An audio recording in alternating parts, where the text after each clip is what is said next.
호우총과 청동 그릇에 대해서 살펴보겠습니다.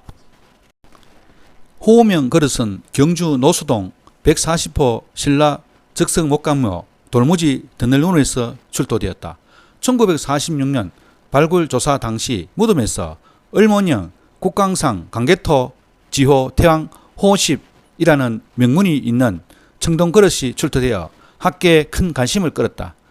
강개토 왕이 죽은 지 3년이 지난 415년에 강개토 왕을 기리며 만든 10번째 그릇으로 강개토 왕릉비의 비문과 같은 서체이다. 강개토 왕이 신라의 요청으로 400년에 5만의 병력을 내려보내 가야와 외를 격파하는 등 위기에 처한 신라를 구원하였던 만큼 강개토 왕을 위한 제기가 이후 신라로 유입되었던 것으로 보인다. 처음에는 이 청동 그릇의 제작 연대를 중요시 여겨 그릇이 출토된 무덤 호총의 주인공을 내무랑의 아들이었던 복호로 추정하기도 하였으나 최근에는 같이 부장된 신라 토기의 연대를 볼 때 무덤은 청동 그릇이 제작된 지 100여 년이 지난 6세기 초에 조형된 것으로 보고 있다.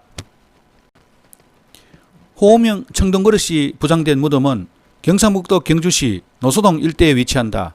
청동 그릇의 명문으로 인해 호우총으로 명명된 노수동 140호부는 1946년 을령총과 함께 발굴된 신라의 적석 목강모 돌무지 드늘무덤이다. 호우총과 을령총은 1945년 해방된 후 한국인 주도로 이루어진 최초의 고고학 발굴 조사였다.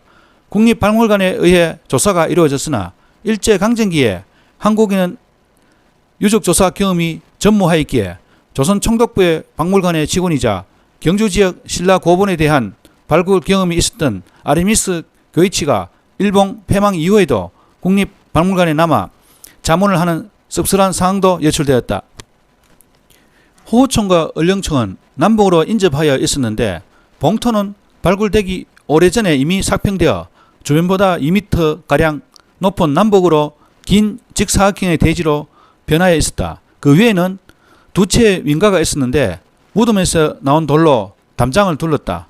남쪽에 자리한 호우총은 조사 결과 땅을 파고 목각, 나무 덧너를 안치한 다음 넷돌을 쌓아 적석부를 만든 신라의 적석 목각무로 밝혀졌다. 목각 내에는 동쪽으로 머리를 둔 피장자가 착장하였던 금동관과 금제장식, 금제 세안식 귀걸이, 구슬제 목걸이, 금동제 허리띠, 금제 팔찌와 반지 등의 장신구와 백제나 가야 지역에서 유행하였던 달룡문 한두 대도가 놓여 있었다. 그리고 피장자 장착품 외에 머리맡에는 호우명 청동 그릇만 따로 놓여 있는 채로 발견되어 피장자에게 특별한 의미가 있었을 것으로 보인다. 목감밭 서쪽에서는 금동 씨발과 도깨비 얼굴을 한 하설통이 발견되었다. 청동 그릇은 몸체와 뚜껑으로 구성되어 있다. 뚜껑의 크기는 높이 9.1cm, 직경 22.8cm이다. 보조형 꼭지를 따로 만들어 뚜껑 중앙에 구멍에 끼워 넣는 방식으로 부착하였다. 꼭지 결합부 주변으로는 10엽의 연꽃 문양이 표현되어 있다. 몸체의 높이는 10.3cm, 최대경은 23.8cm이다. 구인변에는 1조의 돌대가, 동체 중앙부와 하단에는 3조의 돌대가 돌아간다. 바닥에는 굽이 있는데 내부에는 4자 사형으로 구성된 16자의 명문이 찍혀있다. 뚜껑을 가진 이러한 형태의 그릇은 보통 합이라고도 하는데 경주 서봉총 출도 은합에 합이라는 명칭이 있어 참고가 된다. 고구려에서 청동합은 중국 지안의 칠성산 96호분에서도 찾아볼 수 있다. 뚜껑에 십자형 꼭지가 부상되어 있는데 이러한 유형은 중국 중원이나 3년 유적에서는 출토 예가 없다. 신라의 수도였던 경주 지역의 무덤에 고구려의 유물이 부장되어 있는 것은 당시 고구려와 신라의 관계가 긴밀하였음을 보여준다. 신라는 내무랑 때부터 고구려와의 관계를 돈독히 하였는데 특히 400년에 강개토 왕은 5만의 군사를 경주로 내려보내 백제, 가야, 외로부터 공격을 받은 신라를 구원하기도 하였다.